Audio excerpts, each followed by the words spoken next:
Hey everyone, we've got some exciting news. The Wind Up Watch Shop now has a showroom in Brooklyn, New York. You can get hands-on with watches from brands like Boulder, Citizen, Young Hands, Louis Erard, and Oris. Plus, you can check out a curated selection of accessories and everyday carry gear from brands like Topo, Gerber, Giant Mouse, the James brand, and more. We're open Wednesday through Friday, 12 p.m. to 6 p.m. at 540 President Street, Brooklyn, New York. Walk in anytime or book a scheduled or virtual appointment for a more personalized experience. Visit windupwatchshop.com/showroom for more details. Stop on by and check it out.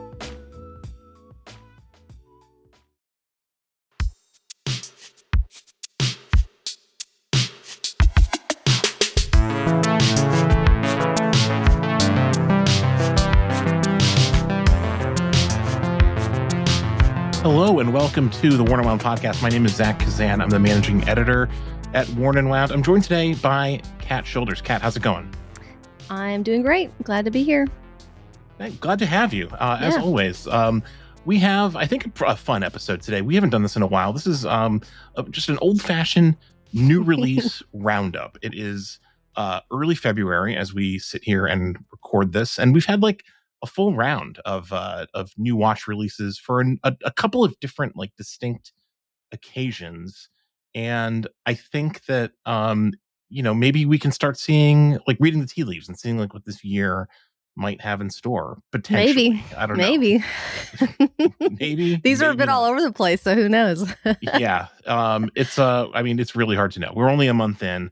But we've got a bunch of new watches. Feels like we're a year in at this point, though. January was the hardest year of my life. It's a very long month. Why did January feel so long this year for everybody? It's tough. I gotta say, it felt normal to me. Like, I don't mean to brag or anything, but like, it's just good for you. Normal month. I mean, it was there's some it's a gray kind of dreary month usually. Yeah. But I don't know. All the Christmas spirit goes away. All the holiday cheer. Well, I'll raise my hand as a Jew right here and say, not really relevant. Spirit. Not really relevant to me. So maybe that's one of the silver linings here. Okay. Before we start talking about the newly released watches from the still young 2025. Let's do a quick wrist check. Kat, what are you wearing today? I'm wearing my Hamilton khaki field in the all black PVD. Very nice. Pretty stealth and cool. I was in Miami last week meeting with Hamilton and a bunch of other Swatch Group brands. I can't say anything about anything that I saw. Everything was under embargo. But Hamilton's great. They've got a bunch of really cool things coming out later this year. And I've owned, I don't know, I think I've owned probably 2 or 3 versions of the khaki field at this point. And this is the one that's stuck. I've had this one, which for me is a while. I've had this one for like 3 years. So yeah. That's a long time for you. Yeah. We were we were talking in the Slack earlier today. You put a watch up for sale in our Worn & Wound Plus Slack. Join Worn & Wound Plus to buy. You can see what it is. Watches. If you want a good deal on them, yeah. We were talking about your kind of like buying, selling, trading philosophy. I think you should write something about. I think I should write something, and then maybe we do a follow-up podcast talking about that topic. Yeah, no, for sure. I think that we joke around about your the ins and outs. I take a lot of heat. Listen, there's one in every collecting group. There's one. I don't want to call you a flipper, but there's one person. Yeah, I'm not flipping for profit or anything. No, of course not. But yeah, I view it as like I get to rent these watches for however long I have them, and sometimes I make money, sometimes I don't. But like I want to try all the watches because I want to like YOLO, I don't have unlimited money, so there's got to be some that have to leave, unfortunately. Yeah, and there's so little time, and who knows how much time I have left on this world. So I'm just trying to try all the watches.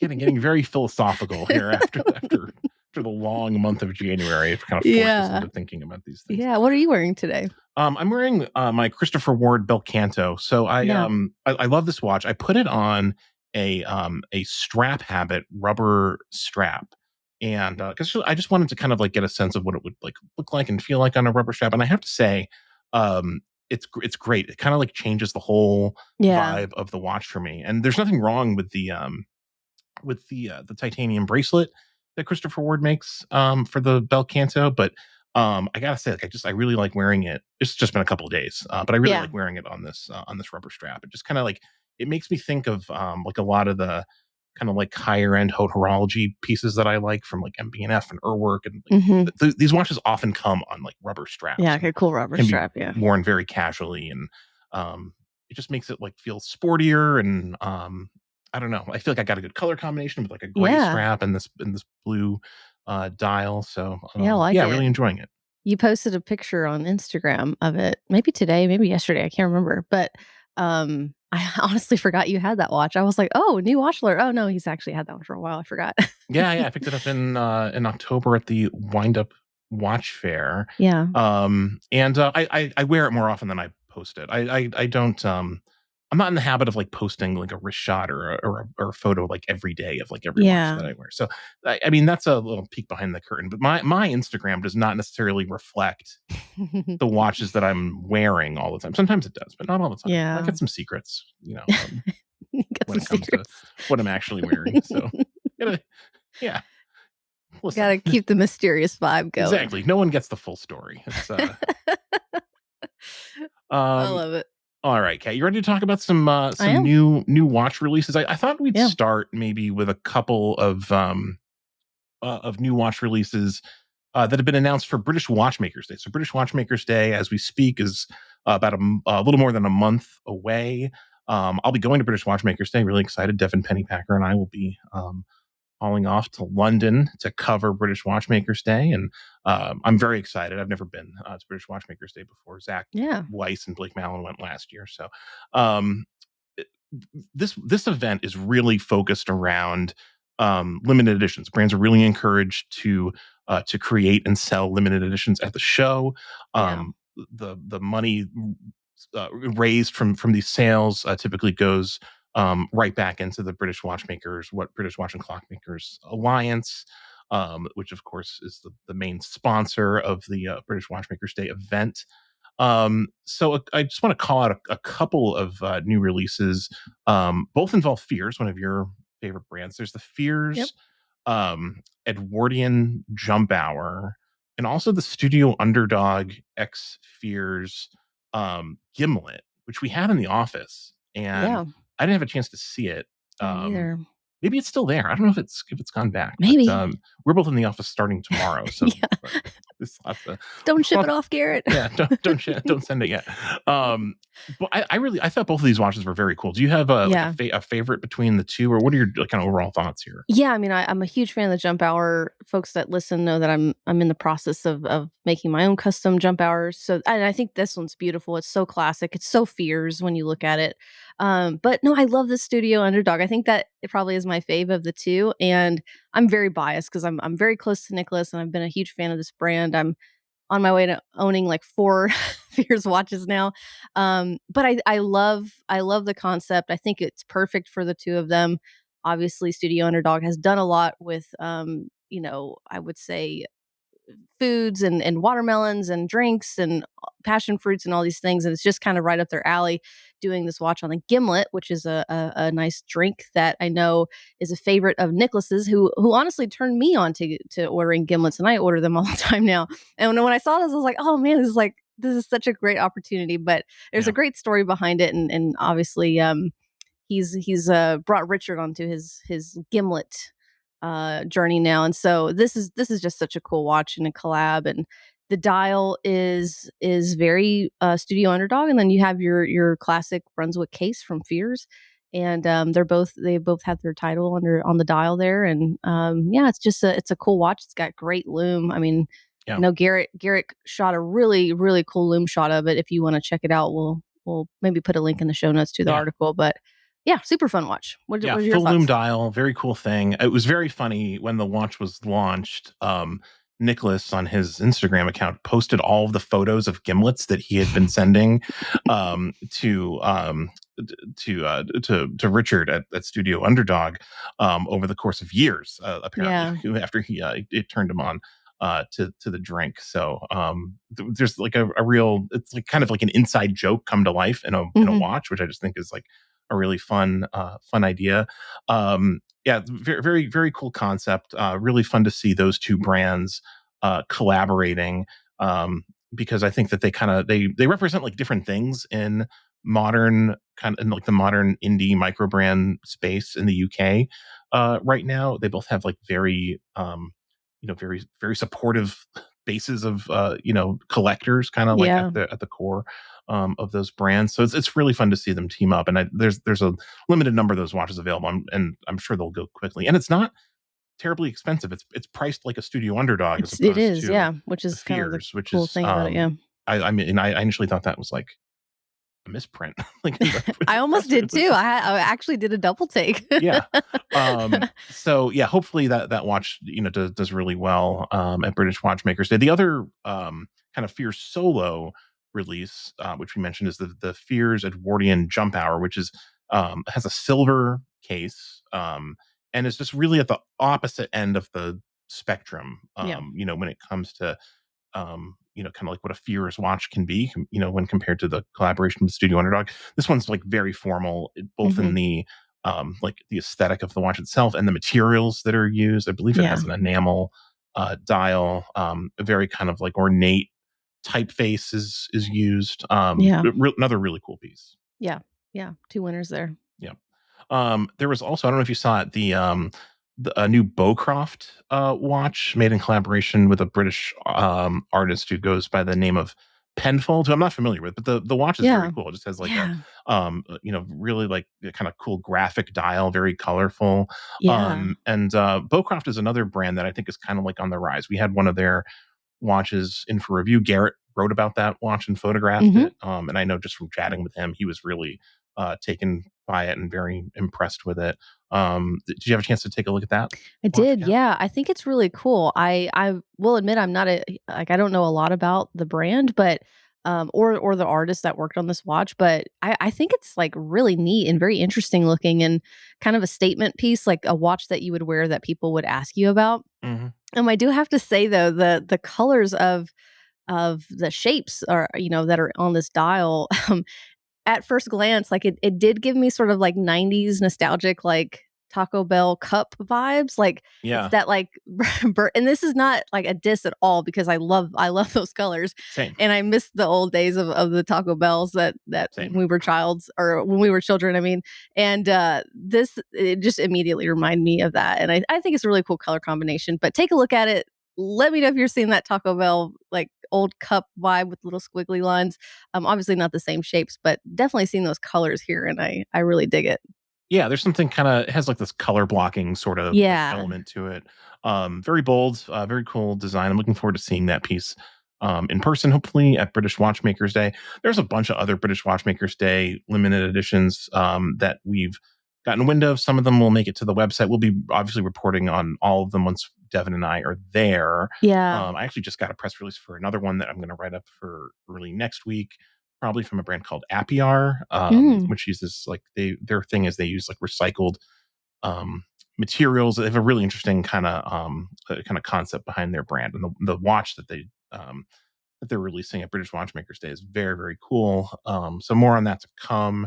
Um, Did you or have you felt that in the past, we're getting some of these releases, ahead of British Watchmakers Day. Do you feel like there's been brands that in the past have just, like, released on the day of, and so we won't know until then, or most of them, do they launch it ahead of the show? yeah, so I think this is only the second British Watchmakers Day, so I don't think that there are Okay. like Like any. rules? Yeah, I don't think that like it's been around long enough to establish Yeah. like trends yet. I think if I'm remembering, I'm trying to remember back to last year. There Yeah. were there's dozens of brands that exhibit obviously, and I don't remember getting press releases for every single watch that Yeah. was released.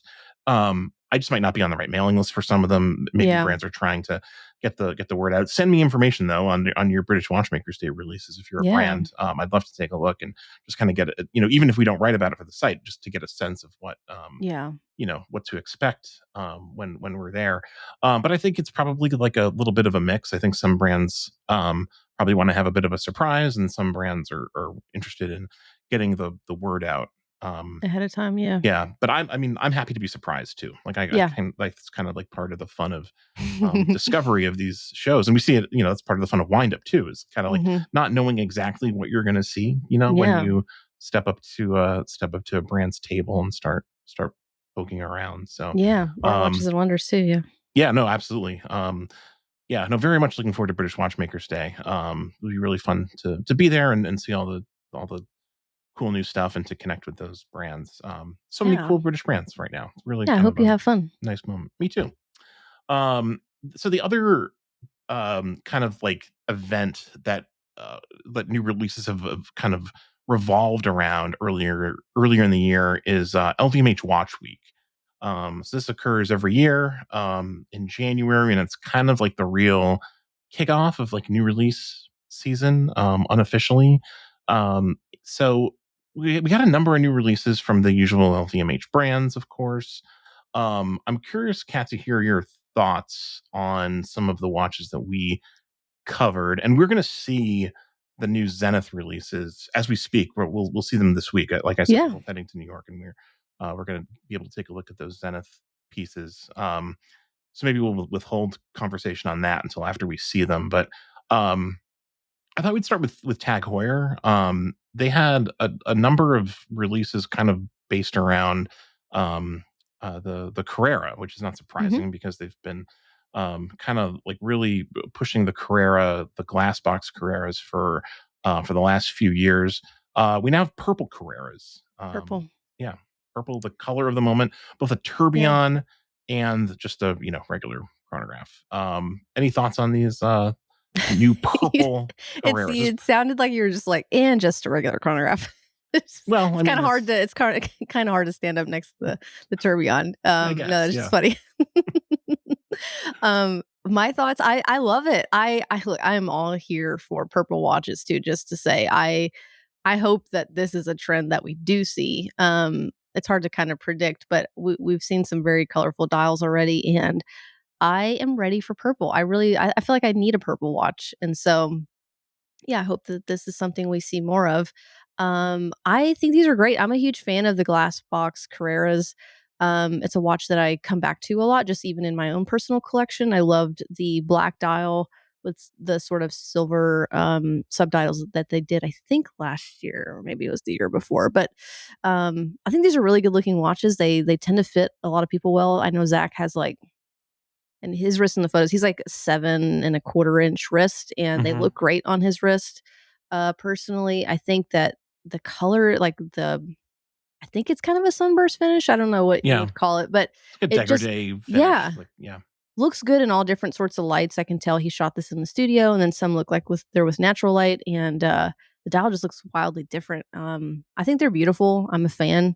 I know that they did a version for the Porsche, celebrating Porsche or something. I'm not a big Well, fan there's of that one. a Chrono Sprint, Oh, okay, okay. which is a watch I'm a big fan of because it has this, like, chronograph mechanism that's, like, unlike any other where it starts off going, like, very, very fast and then slows Yeah, down gradually, yeah. as it gets closer to 60, which is inspired by the time it takes a Porsche to get to, I think, 0 to 60 or something. Oh, okay. So, I didn't realize that. That makes sense. yeah, it's a really cool, yeah, it's just like it's a trip to look at. It's a, kind of it's useless, frankly, like, in terms of, like, But you it's know cool. yeah, it's a party trick, and it's fun.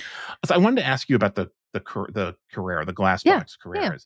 These watches are often kind of touted as, um sort of like tags, um, they're heralded as tags, kind of like getting back into like the graces of the enthusiast. Like Mm, they're telling us that like these are watches for the enthusiast, for the yeah. collector.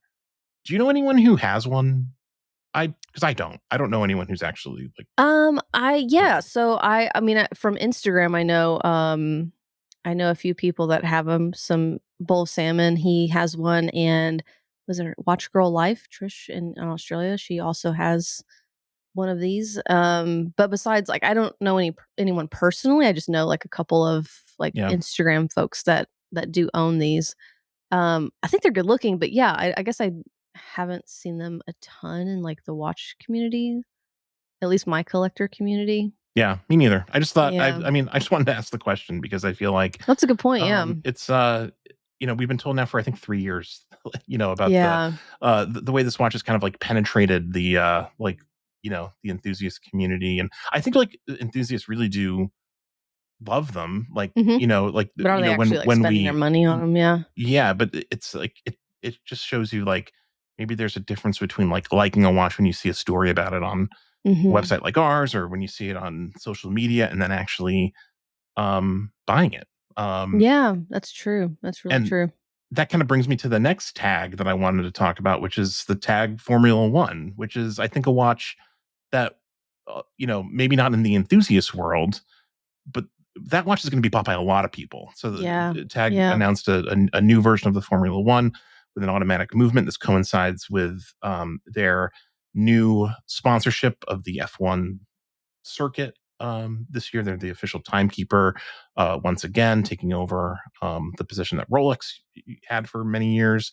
So the Formula One is like not an enthusiast watch. It never really has been, at least in its modern incarnation. But like this is going to be like a mass market watch that I Mhm. think you'll see like in every mall, like jewelry Yeah. stores, everywhere, and like you'll see this watch on people's wrists. I think just Yeah. kind of like out and about. And I just think it's interesting to consider the way. I mean, like Tag's just a huge brand, They and they are have huge, this like yeah. business that's kind of like focused on catering to the enthusiasts, but there's a much larger business, I think, Mhm. that's mass market for them. Yeah, So it's kind of definitely. It's interesting. just such a household name, I think, for people that aren't super into watches. They recognize Rolex and they recognize Tag and maybe, like, Breitling is because 'cause they've just, like, for years, they kind of, like, were the top choice for so many people, and maybe not, again, in the watch collecting community, but I remember growing up in the '90s and, like,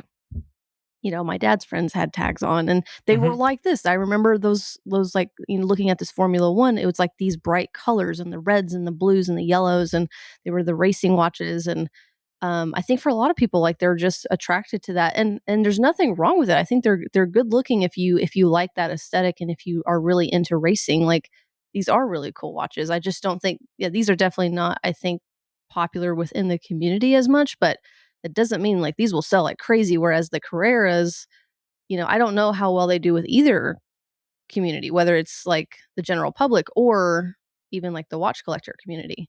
Yeah. Even though they're great looking watches, but again, like you mentioned, we don't really know anyone that's buying these. Yeah, yeah, it's very interesting. Not a huge fan of the Formula One, but again, it's just not my thing. No, yeah, honestly, it's not mine either. Yeah, I just I'm interested in it as a product. Like yeah, I'm very curious to see like how many of these I see on people's wrists, like kind of like out in the wild and like yeah, yeah, Concord, New Hampshire. definitely, Because I bet I'll see a bunch. I bet it'll be a totally. very popular watch. It's I don't have the pricing right in front of me, but it's relatively affordable. Mhm, And I can just imagine it like having a certain like appeal in the case, like when someone goes into a jewelry store or they, multi-brand AD or whatever, and they want to buy a watch, I can see their eye like being drawn to mhm. the Formula One for sure. Yeah, definitely. Yeah. Yeah, for sure. Um, any other LVMH Watch Week releases that caught your attention, Kat? Like I said, I think we'll hold on the conversation for Zenith. Yeah. The Hublot, their latest Saxum release, I thought was pretty cool. Yeah, I saw Kind of you added that iterative. one. Yeah, Yeah. it's I mean, it's a big green like Saxum tourbillon, which I think is like it's fun, but like they've done that, a version of that watch, Yeah. before, so we get a slight variation This on one it. looks like I'm loving the green. Yeah, It's very, it's giving Elphaba vibes, just big saying. time. Yeah, And the only thing that I feel like that dial has got to be so hard to read. I would like to see it in person, I guess, but the black skeleton dial and then black hands on top, it just looks very difficult. I wonder why they didn't go with like stainless, like polished stainless hands, which would have maybe stood out a little bit. Because they're almost like yeah. a matte finish. But yeah, I'd be interested to see this in person and see how it looks and reads. But these are always cool. I think they're so fun. I love these cases. I think they're incredible to look at. Very much a statement piece, but yeah, I'm always kind of impressed when we see these in person. Yeah. Someday, if I ever like, invent a social media app or something and become a billionaire, and can afford to drop hundreds of thousands of dollars in a single watch, I will own either a Saxum or a sapphire cased Hublot. Like, I think Yeah. that no one will be surprised to hear that, because I've been kind of obsessed with these watches for Yeah. quite some time. But yeah, I'm just always like really impressed by them. And I love kind of like I love seeing them at Watches and Wonders, and getting the wrist shot. It's always like a highlight of the of the whole event. Is like getting that, like, $500,000 sapphire case Hublot on my wrist. It's just like, Mhm. yeah, Well, I hope your dreams come true, Zach. I think they might. I think, you know, it's not a we can be pretty much guaranteed that, Watches and Wonders will experience, a sapphire case Hublot of some kind. So, Probably. um, I kind of thought that the LVMH Watch Week stuff was a little bit, like I said, just a little bit iterative. Like, there wasn't like a lot of new things. Yeah. There were new like high jewelry pieces from Tiffany, Mhm. and Bulgari as well, which is interesting, but kind of like outside the wheelhouse of Worn and Wound. Yeah. Um, I guess that's fairly normal for LVMH Watch Week. They hold like the heavy hitters Yeah, for definitely. Watches and Wonders, but um I don't know. This felt like a markedly more iterative year to me. Yeah, and when I think you made a point, I think they're waiting for Watches and Wonders, so which I know we'll talk about a little bit here in a second, maybe some predictions and things like that, but, yeah, I think they're holding the good stuff behind. Yeah, yeah. Um, or maybe it's just all iterative again this year. Like I said, we'll get to that. Yeah, We'll get yeah. to that later. Um, the next watch on my list here, I think we might have talked about this already on the podcast. But we can chat about it again, because I've still been thinking about it a little bit. It's the Longines Ultrachron Mhm. in carbon. Yeah. Did you get a chance to see this watch in person, Kat, or were you not in the Did office at the same time I? as this watch? Hmm, Devin I did a don't nice job of writing about it, and we shot a video yeah. with it. I don't I wanna say I did not. I did not see this in person. Do you have any thoughts on the watch after kind of like looking at the The photos and videos? Yeah, yeah, yeah. I mean, I reviewed the video quite a few times, so I'm quite familiar with it at this point, but I think it looks really cool. I yeah, me like the too. stealthy look. I'm becoming more and more a fan of, like, either the dark carbon or, like, the black DLC cases. I don't know. I'm starting to really come around to them a lot. I think this is a great watch. I think for me, like, I would have liked to seen it in a, like, a smaller size, but, uh, Devin wore it like it was a small watch. He's got such a big wrist. I Hmm. was like, "Oh, maybe I can pull it off," and then I looked at the specs, and I was like, "No, I can't pull this watch off," because Yeah, he kind just of has big. a big wrist, but, yeah, I'm excited because I think that, like, Longines is kinda listening to the community, and, man, they've just kind of had hit after hit, I think, and they're doing some really cool stuff, so I love the watch, and I'm excited to see what else they do. Yeah, Longines is a really interesting brand. They definitely, I talked about this in the video, which we'll link to in the show notes. But they for the last several years they've done a really good job of kind of like rating the archives and like picking exactly the right watches to kind of like resurrect. And they have such a long history. Like, that's a real challenge to pick the right watches that are going to like kind of capture the moment for the enthusiast now. Yeah, Obviously we're so totally. hard to please. We're a finicky bunch, I guess. Um, and the Ultrachron, like, this is not the Ultrachron's a name that comes from their past, but this particular watch is a new creation, and it's sort of Mhm. like, it's dipping into their heritage, but it's also, like, they never made a forged carbon, watch, with the Ultrachron name before. I don't. Yeah. This might be their first forged carbon watch. I'm not sure. I'd have to check on that, but I don't know. it's it's like, it's really nice. Like, it wears really well. Like you said, it's a big watch. You need a larger wrist to kind of pull it off. But if you have a larger wrist, um a pretty nice option. It has some quirks though. Like, the bezel is Yeah. fixed, which you don't expect it to be. That's not a deal breaker for me necessarily. It's just kind of an odd decision. I imagine it's a materials related decision, because of the nature of forged carbon and whatever the bezel assembly itself is made out of.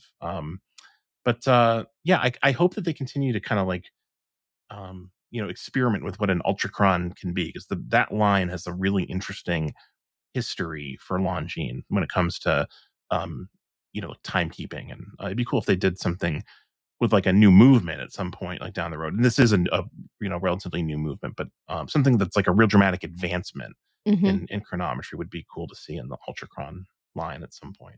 Yeah, I think they could do a lot with this line for sure. Yeah, yeah. Did you get a chance to see the new Sartori Ballard SBO4 watches that we covered on the site? This is a brand that we saw at during Watches and Wonders Week last year. I think I was Mhm. really impressed by them, and these are kind of like an entry point Yeah. into the line. Yeah, no, I didn't actually when this went up. It just got lost on me, but I took a look as you were putting a list together for today, and I was super impressed by these watches.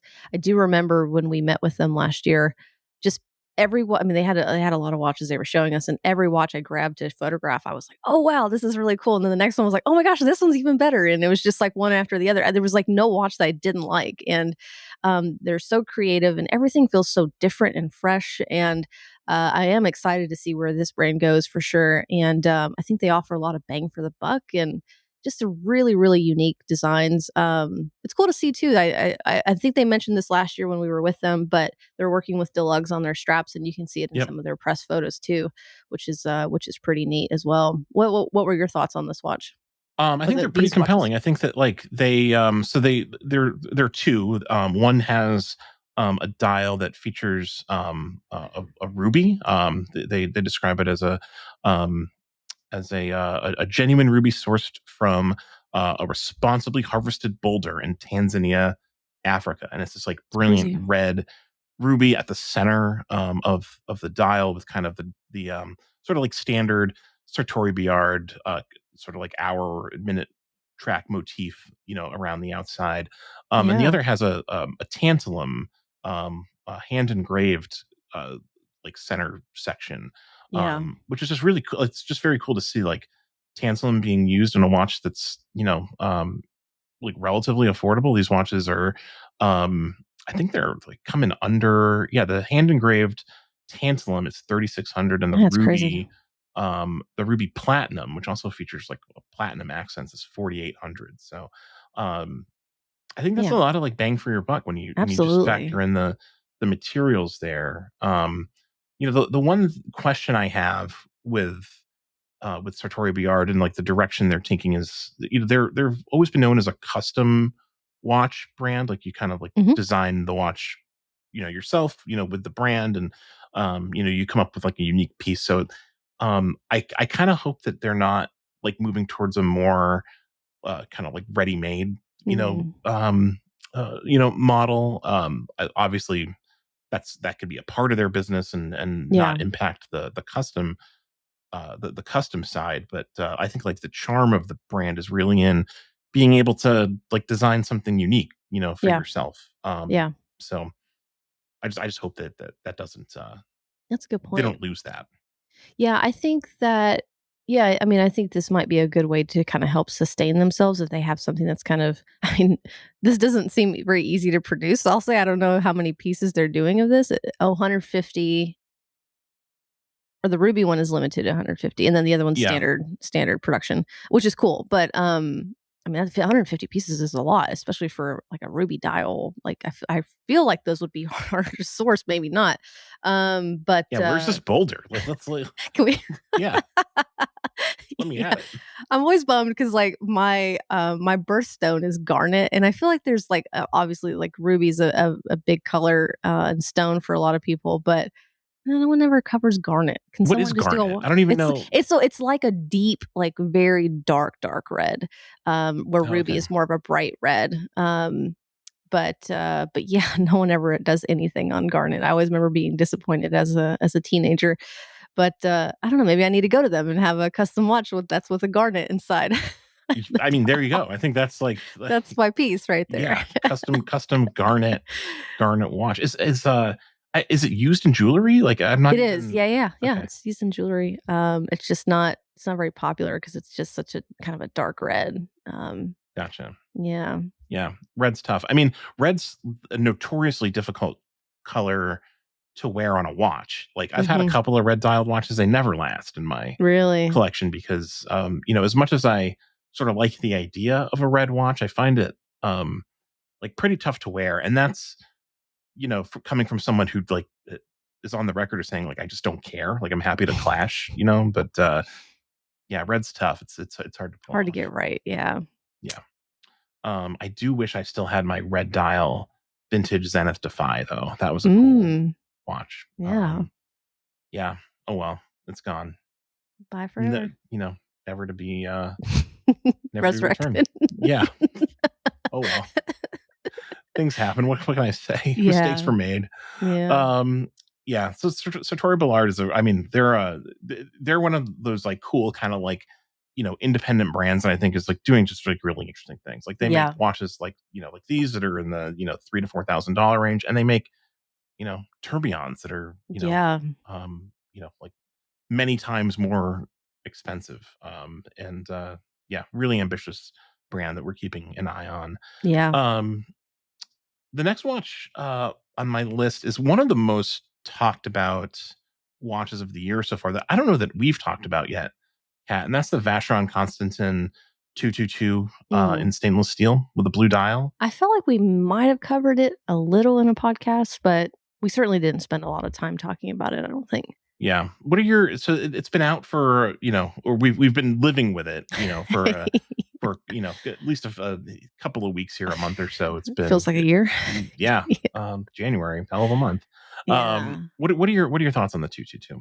Yeah, I think this is it's a polarizing watch for a lot of people, and for good reason. But I like it. I will agree with the group of folks that think that the dial's a little plain. Now that I've spent more time with it and have been looking at it a lot, there's been a lot more social posts and hands-ons, and I do agree. I would have liked a little bit of extra oomph in the dial, whether that's a different finishing or maybe a different color that was a little bit more dynamic. Um, but that being said, I like the watch. I like that it's in steel. I don't know the price, but who does? But it's marketed to a certain person, and these watches are just beautiful. I've been a fan since they did the gold version a couple years ago, and yeah, I still like them a lot. I like this Vacheron 222, and again, I wish the dial was maybe slightly different, but can't win them all. So Yeah.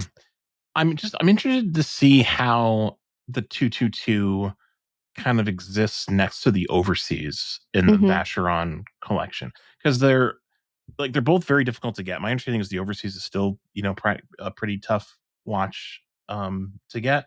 yeah, The 222 in gold has been impossible to get. You hmm basically have to be like a VIP, like a VIP yeah, client to get offered um, a gold 222, and it's going to be the same with the steel, I'm sure. yeah. Um, Maybe even more, honestly. Like, there might be yeah, even more of a wouldn't wait for this one. wouldn't be surprising at all. So, um, I wonder.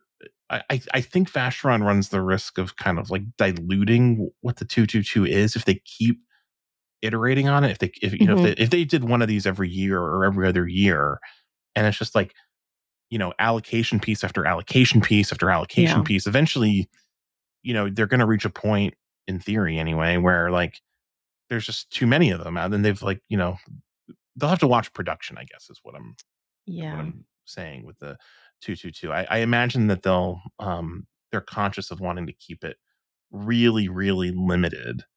Um, and maybe that means the overseas gets a little like there's some space for the overseas to um To shine again. yeah, Yeah, I love the Overseas. That's probably my favorite watch of theirs.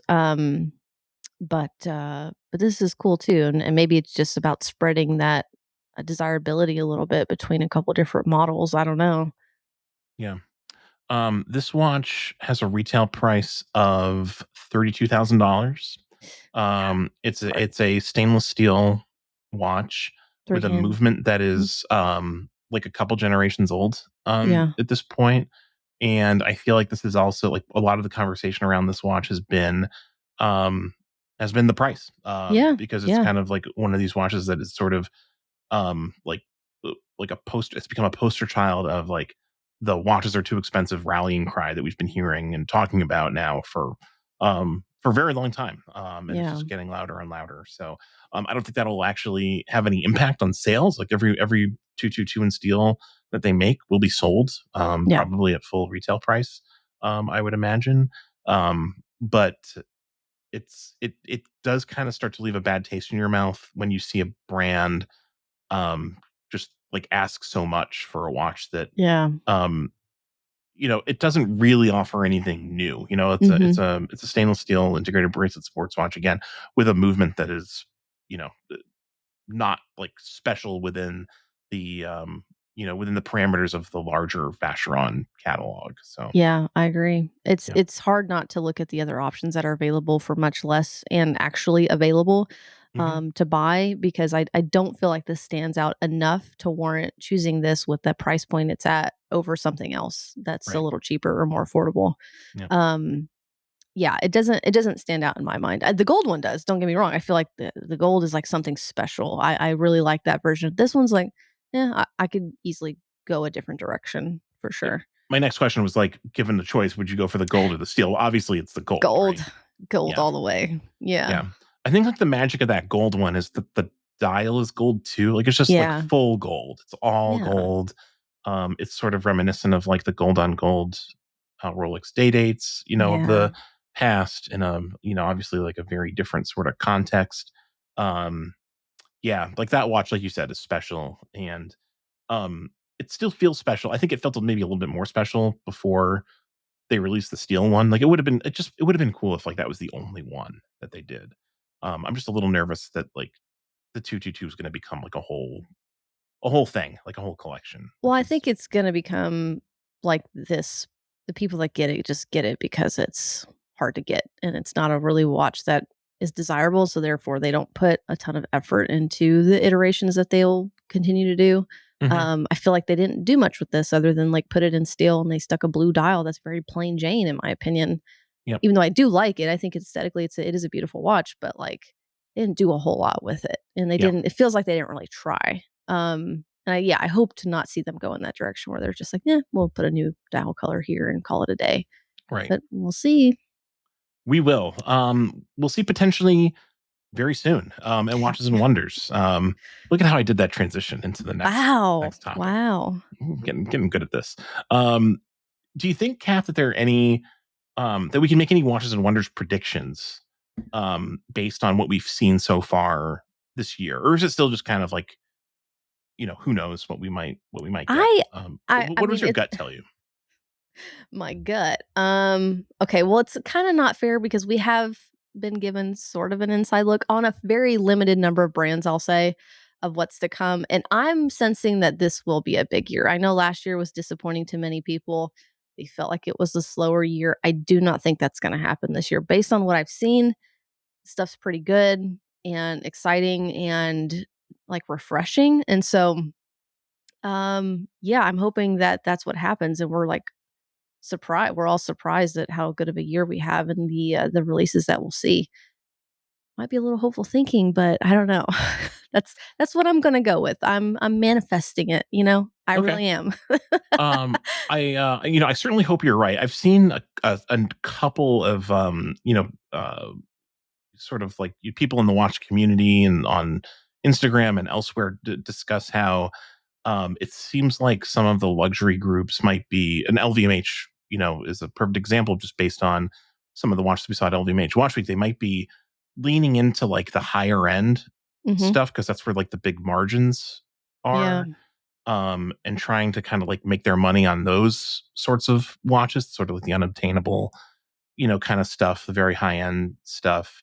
Um, which means maybe more iterative things at the consumer level. Yeah. Um, Yeah. so I think that's a very real possibility.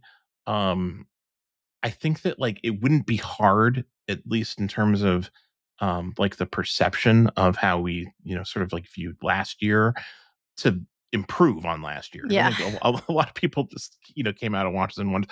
There was a lot of great stuff at Watches and Yeah, there Wonders, was. last year. But I think, the conventional wisdom, and the narrative that built even before the show, really this time last year, was that it was going to be kind of like an iterative year. Yeah. So even if it's if it's even just a little bit less iterative, I It'll think be people better. will be really happy, and it'll be seen as like, a return to, to Yeah. something, to to more adventurous watchmaking. But Yeah. I'm going to be watching the like the high end versus kind of like the mid tier Yeah, it's a stuff, good just to see way to like, look at it. you know that like it tells you something about a brand's strategy when they Mhm. when they have like a bunch of releases that are, in like that six figure Yeah. territory, Yeah. or like a group strategy when like, one brand within a group, like, like Tiffany, for example, at Yeah. LVMH has like a lot of, they have like $1 million pieces or whatever. And, they have like a Mhm. Daniel Roth, subscription piece. That's like, those are the profit centers, for Yeah. the group. So yeah, that's what I'll be watching, Yeah. this year. That's a good point. Is there a particular brand of the brands that like, I don't want you to tip your hand at all, Yeah. based on what we've already been, exposed to, and Yeah. gotten a little preview of, but what are you looking forward to seeing, in Watches Mm. and Wonders, this year? Anything in particular? I haven't really put a lot of thought into that yet. I would like to continue the trend with, like, the mid-size watches and having multiple options. I feel like Mhm. that's something we've seen kinda over and over again, and I just hope it continues. Um, Any everyone el brands in particular that you're looking forward um, to seeing? yeah, that's a great question. I feel like I mean, hmm, I don't think I have a particular brand necessarily in mind. We've seen a lot in the past couple years from some of the normal brands like TAG and Tudor. Tudor obviously downsizing with a lot of their divers, which is really cool. The BB54 was super popular and still is for good reason. I'd love to see more options in that. Um, yeah, I feel like I need to spend more time maybe putting some predictions together, but I feel like what did Rolex discontinue last year? Was it the Milgauss or there was something that I was hoping we'd see a return of? Maybe it Oh was the yeah, I think Milgauss. the Milgauss is, I believe it has been discontinued, so Yeah, that's certainly yeah. something Be that's. cool to see that. I don't know if it's too soon for that to kinda make a comeback. Maybe it'll be gone for another year or so. But, I mean, we don't get an inside look at Rolex or Tudor. We find out the same time pretty much everyone else does. Mhm. So those are more like, I don't know, they're kind of exciting and fun to kinda guess because we really have no idea. Yeah. I would hope Tudor gets away from Black Bay a little bit and, like, does some other things, but I don't know. It's such a popular line for them. I don't know if they'll deviate too much. I feel like the last 2 years have been very Black Bay heavy. Um Yeah. Well, there was a one of the last years. It was an anniversary year, I think, for the Black Bay, if I'm Oh, not was it? mistaken. Okay, that Either makes last year sense, or the year yeah. before. So, yeah. I mean, I think we can be. I think there'll be Black Bays. I think that's a safe bet that there will be a Black Bay, Yeah, of some kind. But I'm with you. I always want to see, um, we want to see new things. yeah, Like that's what we hope for, is people who like, you know write about these things, make videos about these things. yeah. Like we want new things to talk about and discuss. Mhm.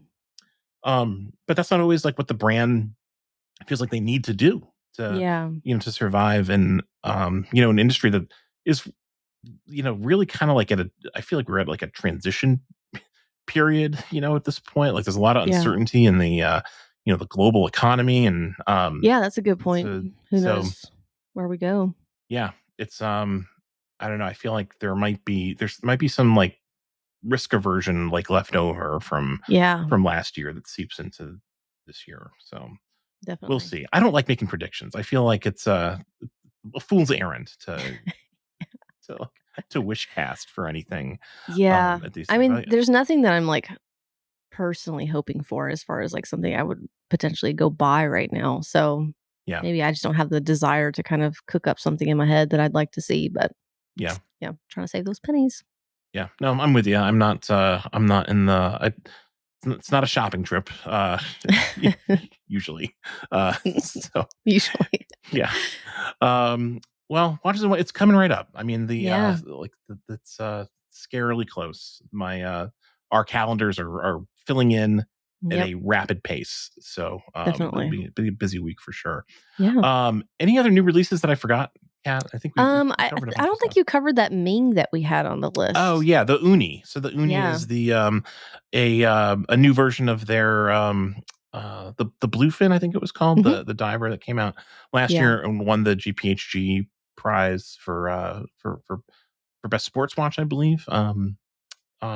Limited edition or limited production. I think they make like a certain number per year, or will per year of the uni. It's a kind of like a dark, like blacked out version of the Yeah. bluefin, I think it's with super orange cool. accents. Yeah, Yeah, I love the orange accents, especially like on the loom shots. Um, it's incredible. And what's crazy that this thing is what 600 600 meter meters water and it's resistant. only 12.8 millimeters thick. Like that's crazy. Clever engineering. It's Yeah. And yeah, a see-through case back on top of that. yep. Like very, very cool.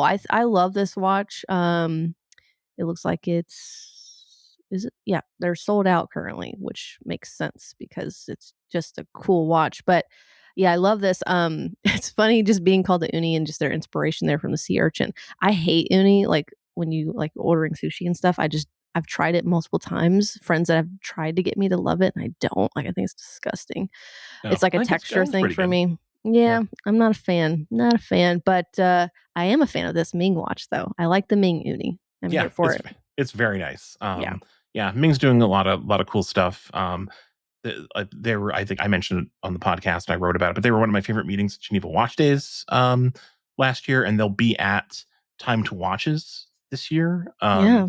which is at a new location, like right next to the Pal Expo, in Geneva. So I'm looking forward to seeing, you know, cool new stuff from Ming. Hopefully, they always have Me like too. just lots of crazy things. Another indie brand that's just like really interesting and just like really kind of pushing the envelope. Like you said, like 600 meters water resistant in a case that size is is crazy. And Yeah, like the big luxury brands, the big, conglomerate owned brands are not making those kinds of innovations. So definitely. speaks loudly that they are.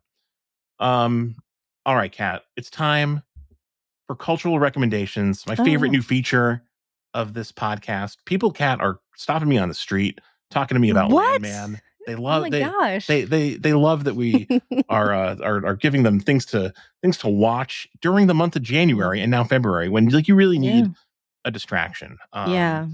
So I think we're providing a valuable service to our listeners, if I don't say so myself. Yeah. What have you got this week for a cultural rec? So, yeah, I've got something that will definitely distract you for many, many hours. So, there is a YouTuber that I follow. I've followed him for years, but I've had a couple people ask me recently to follow some photographer YouTubers, and he's one of the top channels I always recommend. His name is Cam Mackey. He is a professional photographer and filmmaker based in sort of the West Coast, either LA, Arizona, Utah. He kind of bounces around a little bit, but he's an incredible photographer. He does a lot of lifestyle shoots for brands like Ralph Lauren and some of the just like kind of Americana clothing. And his YouTube videos, like most photographer YouTube videos, they look good, right? Because they know how to work lighting and things like that. His literally look like a film, like you're watching a movie. He uses really cool anamorphic lenses to shoot them, but he's very educational. I've learned a lot from watching him. He has hands-on experiences with almost every camera that's out there, and he keeps it very real. And sometimes it almost seems like maybe a little too blunt. But his channel's not paid for or anything, so he's allowed to have these really loud opinions about these cameras and lenses. But he's a great channel, a great follow if you're into photography and want to kind of learn more. Definitely going to give that account a follow. I wasn't Yeah, familiar with Cam Mackey, but I will 100% be giving that follow. Sounds great. yeah, yeah.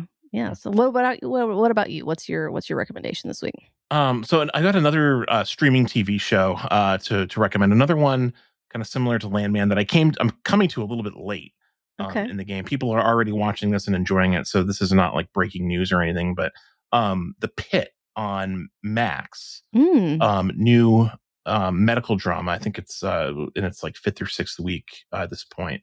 yeah, Is just like it's just really really good old fashioned TV. It stars Noah Wiley, who of yeah. course was on ER for like almost Dr. Carter. 20 years. Yeah. Yeah. And it's the show's produced by John Wells, who's one of the original producers of ER. Oh So wow. Okay, I didn't realize that. it has like some real. The early press on the show was like, "Is this like an ER reboot?" Yeah. And it's not. It has a very different kind of like um, a more contemporary feel than Okay. ER. And it has like a gimmick. I don't say that in a negative way, but it is a gimmick, sort of like based, like kind of built into the show, where it takes place in real time. So Oh, like okay. the first episode is from like 7 to 8 a.m. and then Gotcha. 8 to 9 Great. and so on and so forth. Well, And it's 24 released week action to there or week, something. like Yeah. a old fashioned TV show. So it's not really like you can binge it. Like I binged it over the course of the last like couple days because I was catching up. Okay. But like now it'll be week to week. And it's just like it's very it reminds me of ER, frankly. Like and Yeah. like not in the like the content, because like I said, there's little things that are different, but like it's old fashioned TV. Yeah. I love And it. it's very, very good. It's done at a very high level. It feels like it's very realistic, and I've been reading about the show a little bit, and I've seen some stories. We can link to them in the show notes, where like physicians and people who work in the medical field have like said that like yes, like this show is actually kind of like the way it is, like Oh, in an wow. emergency Yeah. department. It covers an emergency department specifically. Another Yeah. similarity to ER. Um, but yeah, just excellent. Just really, really good, high quality show. Great characters. Really interesting, like medical cases. If you've Yeah. ever like had the experience of like waiting for hours and hours in an ER, which I hope you haven't, but most of us have. At Yeah. one point or another in our lives, either for ourselves or a family member. It will feel very authentic to you, from Yeah. that perspective. I'm So excited. I have to watch it. yeah, it's good. It's just a really solid show, well acted, um, compelling week to week, because it has that like, you know, that built-in sort of like tension, because it takes place in real time. So Yeah. yeah, Now I'm enjoying now it. does each episode air as like a different hour basically? Yeah, Okay. yeah, So it's all in kind of one day then so far. yeah. So I don't know how many episodes will the first season will be. I'm Yeah. imagining like between like 8 and 12. I don't know. Yeah. I should have looked that up, because I'm sure that information is out there. But it seems like the idea is like it'll cover like one shift, for Yeah. these, Yeah. That's doctors. crazy. That's cool. I kind of Yeah. like that though. Yeah. No, Interesting. it's cool. And obviously like, the hour by hour thing has been done before. Like obviously like Yeah. 24 is the Yeah. obvious example. But it's a cool concept. And it leads to some interesting storytelling decisions, is what I'll say, without Yeah. giving too much away. Um but yeah, highly recommend The Pit on Max. Yeah, It's I've very I've good. been seeing a lot of, for some reason, a lot of ER clips popping up in my like Instagram Explore feed, and it's got me kind of. I've not rewatched that show since I was probably a kid, and it ended. And I don't even think I finished the last several seasons because it was kind of getting terrible. But I kind of want to go back to the beginning and watch ER again, at least the Yeah, first few seasons. ER kind of famously got like very bad like towards Yeah, the end. But like the early seasons of ER, like basically like the first like 5 or 6 yeah, seasons are like really, really good, and like very easy to just like go back and like dip into and pick up again. Like just like yeah, a before like the age of like prestige TV kind of like took over, and yeah. the rise of the anti-hero and all this, and like Hmm. ER was just like a great TV show. Oh, yeah. I And it's still remember great. being, like, very young, sitting down with my mom every like, Thursday night, I think was the night that it Hmm. came out on, and watching it with her. In fact, I think as, like, an 8-year-old, I went, for Halloween as a ER doctor. Like, I wanted to be a doctor because of that show, which didn't pan out for me, but, I mean, I'm yeah. sure that it inspired many people to get into the medical field. Like Yeah, it had, yeah, it absolutely. must have. Yeah. The theme music to ER still like I have a Yeah. Pavlovian response to it. It's just like it's so visceral. We should Yeah, it's like close this that in episode with X-Files. When I that. hear the music, I'm Yeah. like, "Oh my god, I Oh yeah, love the it." X Files for sure. Yeah, Yeah. My yeah, God, that's another one. brings me back. All right, Kat. Well, this was a good episode. It was good to kind of round up new releases. Yeah. It's a difficult job, but someone's got to do it. And just kind of like talking about all the new stuff that's come out. And there's more to come. We're right around the corner from like Yeah. just being bludgeoned with new watches. Get ready. Yeah, it's coming. Put Man, on your oh man. pants. Thank you, Kat. Thank Yeah. you to all of our listeners for joining us once again. We always appreciate it. We will see you next week with a new episode of the Morning Round Podcast. Until then, take care. Bye.